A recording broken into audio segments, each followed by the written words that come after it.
Olá a todos, eu sou a doutora Tatiana Vilas Boas Gabi, eu sou médica dermatologista e hoje nós vamos falar um pouquinho sobre a caspa.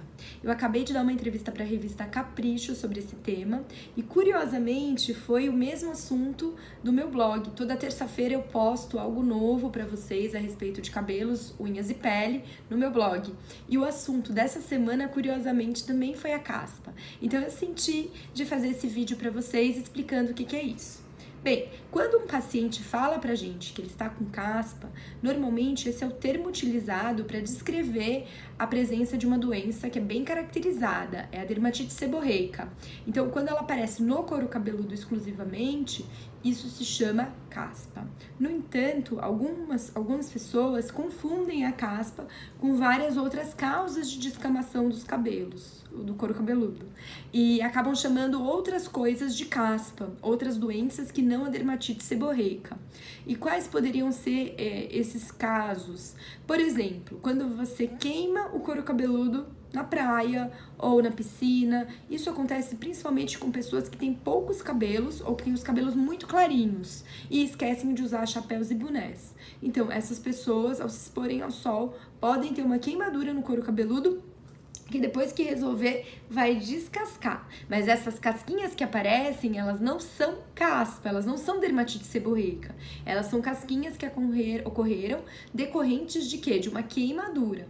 Outra coisa que pode acontecer e não é tão infrequente assim, é a pessoa ter um eczema. Eczema é uma doença que aparece na pele quando a gente tem, por exemplo, uma dermatite de contato. Ou seja, quando você usou alguma substância no couro cabeludo que te irritou ou que te causou alergia. E aí, na resolução dessa irritação ou dessa alergia, você também pode ter descamação e coceira. É o caso, por exemplo, daquelas escovas progressivas com formol ou com outras substâncias que são irritantes para o couro cabeludo.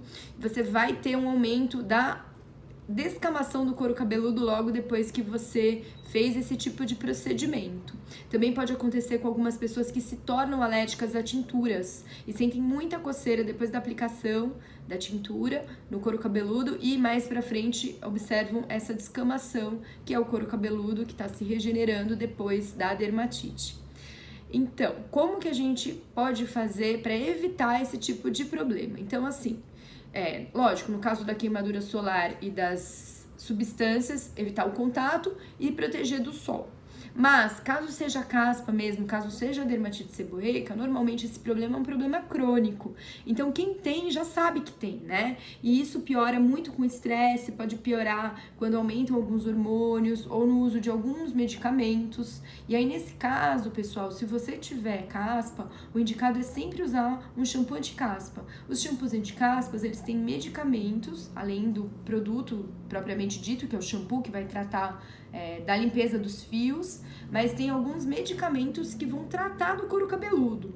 Então é o caso, por exemplo, de substâncias como o ácido salicílico, que vai evitar a descamação, o corticoide, que alguns shampoos têm, que vão evitar a inflamação decorrente da caspa, e a maior parte dos shampoos vai ter uma substância que combate um fungo, que no caso da caspa pode estar hiperproliferado, que é a Malassezia furfur.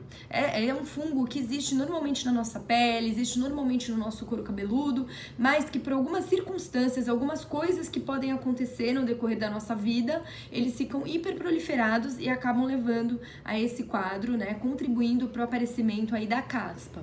E aí você usando um shampoo anti-caspa que tenha um medicamento contra esse fungo, você também vai conseguir controlar o aparecimento dessa doença. Caso você tenha uma descamação no couro cabeludo que não está melhorando com o uso diário de shampoos anti-caspas, é bom você procurar o médico dermatologista, porque pode ser outra coisa, né? Então a gente tem, por exemplo, a psoríase, que simula uma dermatite seborreica, simula uma caspa, mas é uma doença um pouquinho mais complicada, que às vezes precisa de um tratamento um pouquinho mais agressivo. Tá? E algumas outras coisas que podem aparecer, mas que eu não vou complicar vocês. O importante é vocês saberem das coisas mais comuns e o que fazer caso isso não melhore com os tratamentos convencionais.